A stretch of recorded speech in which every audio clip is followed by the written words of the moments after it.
सभी पूज्य संतगण, देश के अलग अलग हिस्सों से आए सभी श्रद्धालु, मेरे पंजाब के भाई और बहनों, मैं पंजाब दी इस धरती नू नमन करदा हां।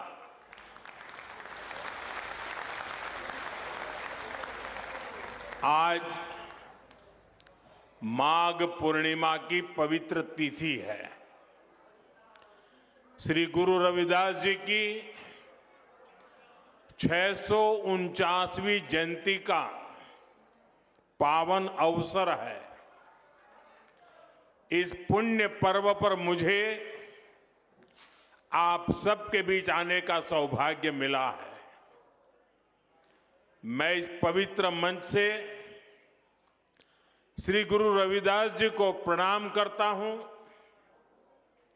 मैं आप सभी को और सभी देशवासियों को संत रविदास जयंती और माघ पूर्णिमा की शुभकामनाएं देता हूं। भाइयों बहनों, आप सभी जानते हैं मेरा रिश्ता श्री गुरु रविदास जी की जन्मभूमि काशी से है। काशी के लोगों ने मुझे आशीर्वाद दिए और सांसद के रूप में काशी की सेवा करने का भी सौभाग्य मिला। काशी का सिर गोवर्धनपुर करोड़ों अनुयायियों के लिए तीर्थ भूमि है। काशी के वो घाट जहां संत रविदास जी की शिक्षाएं प्रकट हुई थी, वहां मां गंगा की वो धारा है जिसको साक्षी करके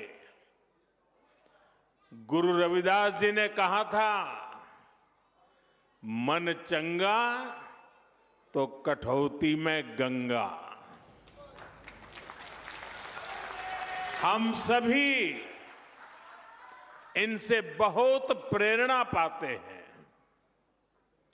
और मैं जब भी सिर गोवर्धनपुर जाता हूं, बड़ी संख्या में मुझे मेरे पंजाब के भाई बहनों से मिलने का भी सौभाग्य मिलता है। अब इस बार मैं संत रविदास जी की प्रेरणा भूमि पंजाब की वीर भूमि में आया हूं। मैं मानता हूं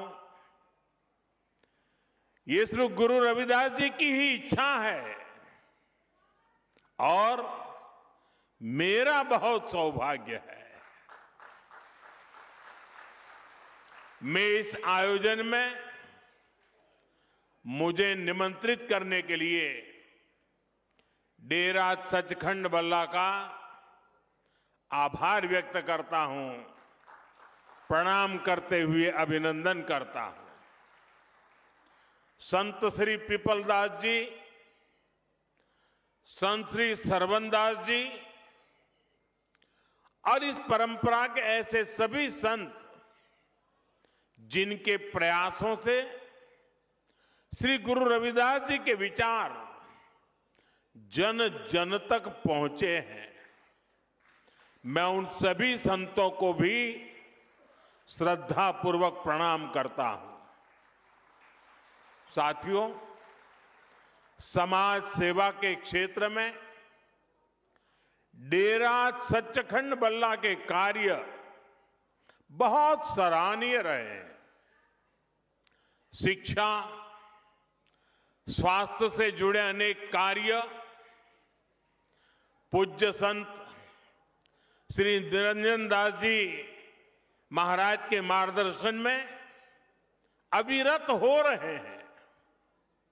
उनके नेतृत्व में दुनिया के कई देशों में श्री गुरु रविदास जी के विचारों का प्रसार भी हुआ है। इस योगदान को सम्मान देने के लिए अभी हाल ही में हमारी भाजपा की केंद्र सरकार ने पूज्य संत श्री निरंजन दास जी महाराज को पद्म पुरस्कार से सम्मानित किया है। इस अवसर पर मैं उन्हें आदरपूर्वक नमन करता हूं। उनके सभी अनुयायियों को इस सम्मान के लिए बधाई देता हूं। सभी संतजन इस पवित्र पर्व पर मैं आप सबके बीच एक व्यक्तिगत कृतज्ञता भी व्यक्त करना चाहता हूं। अभी कुछ ही महीने पहले पूज्य संत निरंजन दास जी महाराज और संतों के स्नेह से मेरे जन्मदिन पर डेरा सचखंड बल्ला में अरदास हुई थी। मेरे लिए ये सामान्य बात नहीं है, मेरे जीवन में बहुत विशेष बात है। संत रविदास जी ने हमें सेवा का जो मार्ग दिखाया है, उस प्रेरणा को इससे और ऊर्जा मिली है। मैं इस स्नेह के लिए आप सभी का हृदय से बहुत बहुत धन्यवाद करता हूं। साथियों, आज मुझे एक और बात की भी खुशी है। अब से थोड़ी देर पहले ही संत रविदास जी के नाम पर आदमपुर एयरपोर्ट का नया नामकरण हुआ है।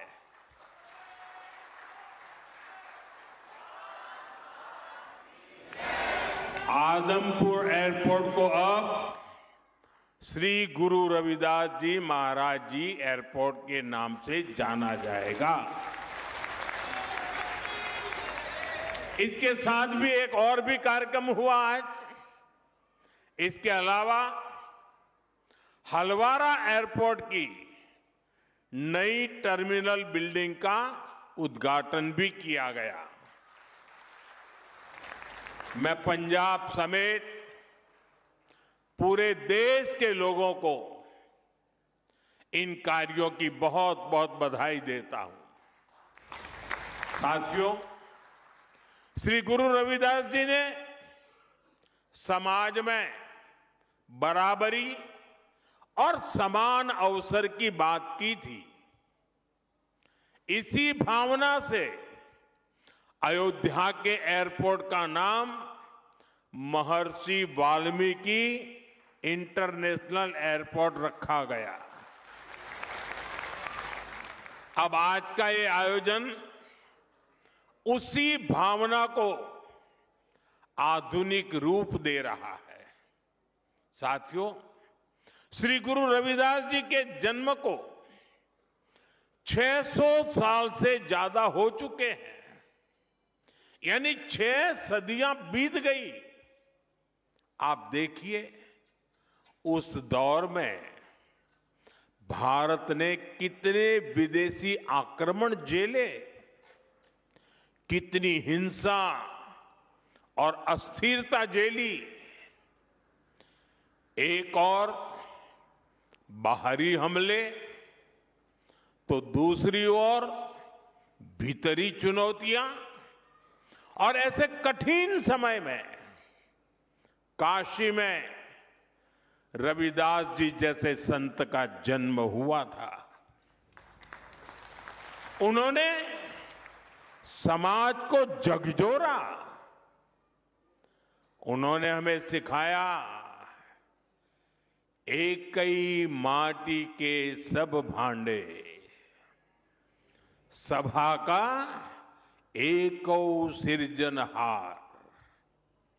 रविदास व्यापे अकई गट भीतर, सबको एकई घड़े कुम्हार। अर्थात हम सब एक ही मिट्टी से बने हैं और हमें बनाने वाला एक ही कुम्हार है। साथियों, श्री गुरु रविदास जी की ऐसी शिक्षाओं से समाज में एक नई चेतना जगी। भारत के समाज ने अपनी कमजोरियों को पहचानना भी शुरू किया और उन्हें दूर भी किया।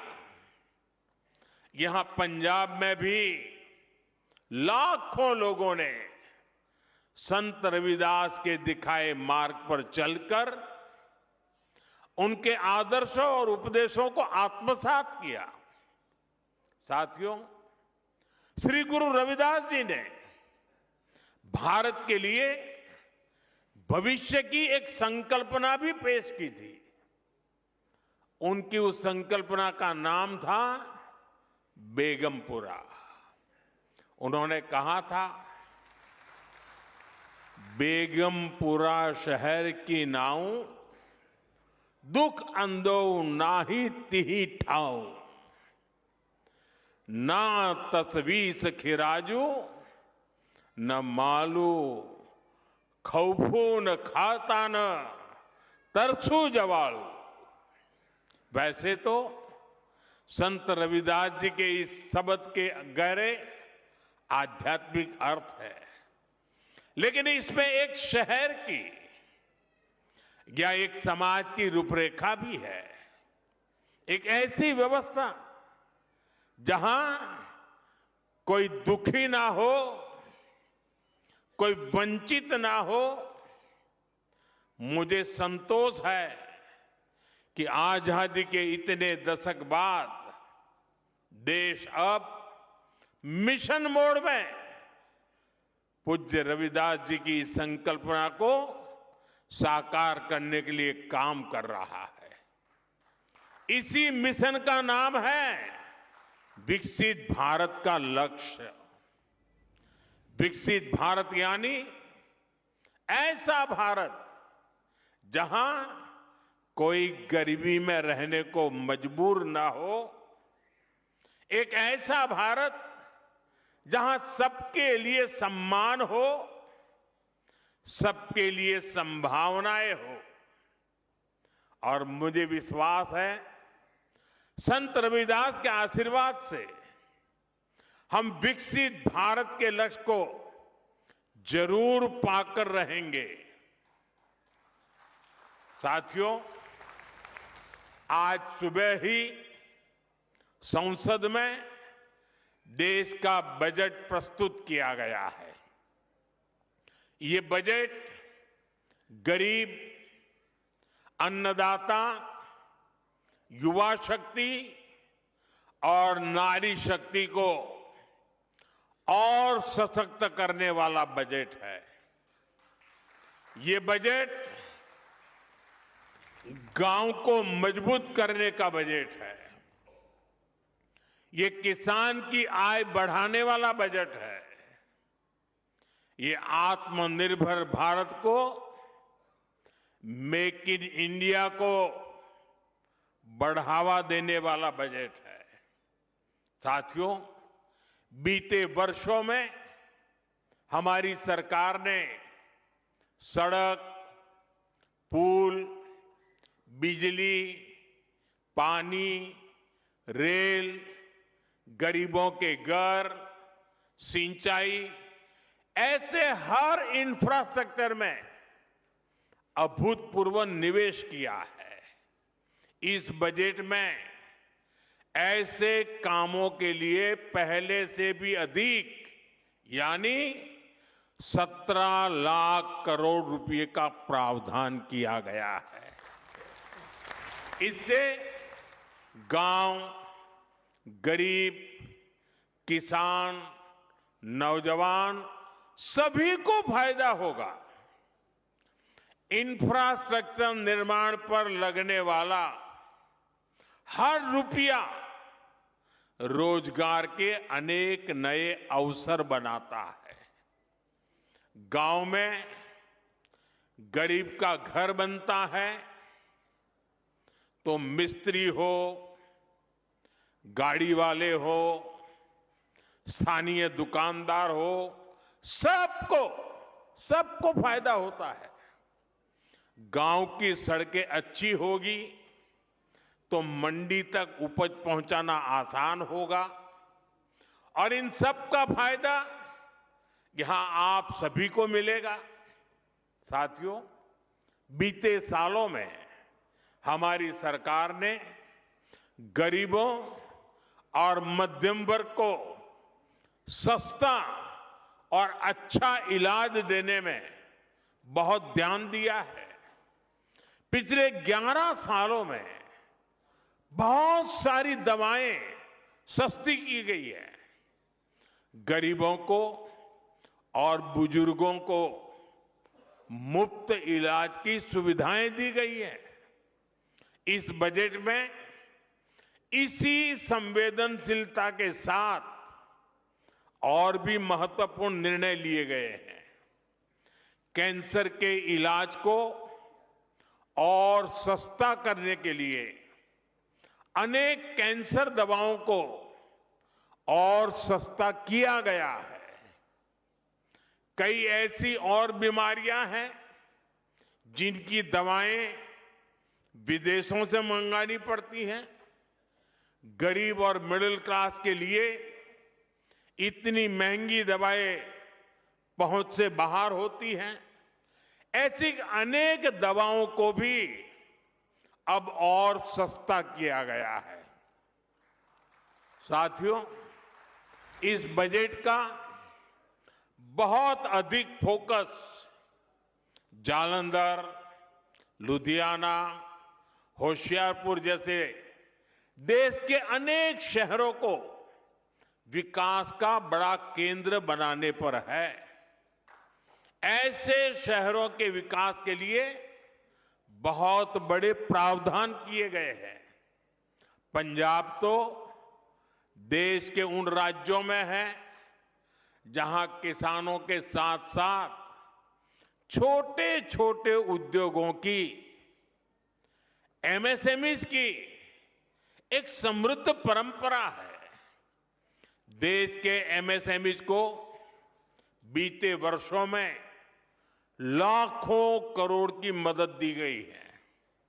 इस बजट में भी एमएसएमईज के लिए हजारों करोड़ रुपए के फंड की व्यवस्था की गई है। बीते वर्षों में भारत का एक्सपोर्ट बहुत अधिक बढ़ा है। इस बजट में भी निर्यातकों के लिए, एक्सपोर्टर के लिए अनेक बड़ी घोषणाएं की गई हैं। साथियों, भारत अब दुनिया के बड़े कपड़ा और वस्त्र निर्यातकों में से एक बन रहा है। इसलिए इस बजट में टेक्सटाइल सेक्टर के लिए, हमारे बुनकर भाई बहनों के लिए भी अनेक घोषणाएं हुई है। महात्मा गांधी ग्राम स्वराज अभियान से हमारे गांवों में जो बुनकर है, हथकरघा और हस्तशिल्प से जुड़े साथी हैं, उनको बहुत फायदा होगा। कपड़ा क्षेत्र में ज्यादा से ज्यादा रोजगार बने, इसके लिए प्रोत्साहन का भी प्रावधान किया गया है।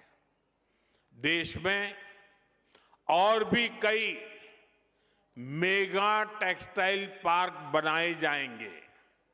इससे कपास किसानों से लेकर श्रमिकों तक हर किसी को फायदा होगा। साथियों, बजट का एक और फोकस एरिया खेल है, स्पोर्ट्स है, और पंजाब तो इसमें बहुत आगे हैं। इस बजट में खेलो इंडिया मिशन की घोषणा की गई है। इसके तहत आधुनिक इंफ्रास्ट्रक्चर तो बनेगा ही, साथ ही जो कोच है, सपोर्ट स्टाफ है, स्पोर्ट्स साइंस है, इससे जुड़े प्रोफेशनल्स भी तैयार किए जाएंगे। साथियों, बजट से कुछ दिन पहले ही देश की अर्थव्यवस्था में नई ऊर्जा भरने वाला एक और ऐतिहासिक काम हुआ है। भारत और यूरोपियन यूनियन के बीच ट्रेड डील पर सहमति बनी है और सारी दुनिया कह रही है मदर ऑफ ऑल डील। आज पूरी दुनिया में हर तरफ इसकी बड़ी चर्चा है। इस ट्रेड डील के बाद यूरोप के 27 देशों के साथ हमारा व्यापार खूब फलेगा फूलेगा। अब हमें वहां सामान भेजने के लिए टैक्स ना के बराबर देना पड़ेगा। हमारे पंजाब की पहचान तो यहां के मेहनती लोगों से है, यहां के किसानों से है। पंजाब को स्किल्ड युवाओं के लिए जाना जाता है। ट्रेड डील से हमारे पंजाब के भाई बहनों को बहुत फायदा होने वाला है। यहां जालंधर, लुधियाना और अमृतसर में कपड़ा उद्योग से लाखों लोग जुड़े हैं। अब पंजाब के टेक्सटाइल सेक्टर को नए और बड़े बाजार मिलेंगे। 27 देश खुल गए हैं। यहां जो कपड़े तैयार होंगे वो यूरोप के बड़े बड़े बाजार में बिकने के लिए जाएंगे और उन पर टैक्स भी न के बराबर होगा। इसका मतलब है पंजाब की फैक्ट्रियों में ऑर्डर बढ़ेंगे, फैक्ट्रियों में काम बढ़ेगा। इससे डिजाइन, प्रोडक्शन जैसे दूसरे फील्ड में भी रोजगार बढ़ेंगे। साथियों, हमारा ये जालंधर स्पोर्ट्स से जुड़े सामानों के लिए, स्पोर्ट्स गुड्स के लिए विश्व प्रसिद्ध है। यूरोपियन यूनियन से हुई ट्रेड डील के बाद जालंधर और आसपास के इलाकों में स्पोर्ट्स के सामानों की मैन्युफैक्चरिंग बढ़ जाएगी। इसके साथ ब्रांडिंग, पैकेजिंग और लॉजिस्टिक में भी रोजगार बढ़ेगा। आज जो बजट प्रस्तुत हुआ है उससे भी जालंधर के स्पोर्ट्स गुड्स सेक्टर को बहुत मदद मिलेगी। साथियों, पंजाब खाद्यान्न के उत्पाद में भी आगे है। ट्रेड डील से हमारे प्रोसेस्ड फूड और आसानी से यूरोप के मार्केट तक पहुंचेंगे। इससे मोगा, फिरोजपुर, होशियारपुर और बठिंडा जैसे इलाकों में किसानों को बहुत फायदा मिलेगा। ये व्यापार समझौता पंजाब के युवाओं के लिए, किसानों के लिए बहुत बड़ा अवसर लेकर आया है और मुझे विश्वास है श्री गुरु रविदास जी के आशीर्वाद से आप सभी को इसका भरपूर लाभ मिलेगा। साथियों, इस अवसर पर मैं अपने देश के उद्यमियों, मैन्युफैक्चरर्स और प्रोडक्शन से जुड़े सभी लोगों से एक अपील करना चाहता हूं। हमें अपने प्रोडक्ट की क्वालिटी पर बहुत जोर देना होगा। हमारे उत्पाद जहां भी जाएंगे उन पर भारत की छाप होगी। हमें अपने प्रोडक्ट्स को ऐसा बनाना होगा कि वो जिस मार्केट में जाए वहां के नागरिकों का दिल जीत लें। हमें ध्यान रखना होगा कि प्रोडक्शन क्वालिटी पर कोई समझौता ना हो। उसकी डिजाइनिंग, पैकेजिंग सबसे बेहतर हो। हमारे प्रोडक्ट वहां के नागरिकों की जरूरत के हिसाब से हो और लोगों को लगे कि अगर ये सामान भारत में बना है तो ये वैल्यू फॉर मनी है। आज ग्लोबल मार्केट में कंपटीशन बहुत ज्यादा है। अगर हम क्वालिटी प्रोडक्ट नहीं बनाएंगे तो हमारी जगह कोई और ले लेगा, फिर यह अवसर हमारे हाथ से निकल जाएगा। हमें ये अवसर नहीं जाने देना है।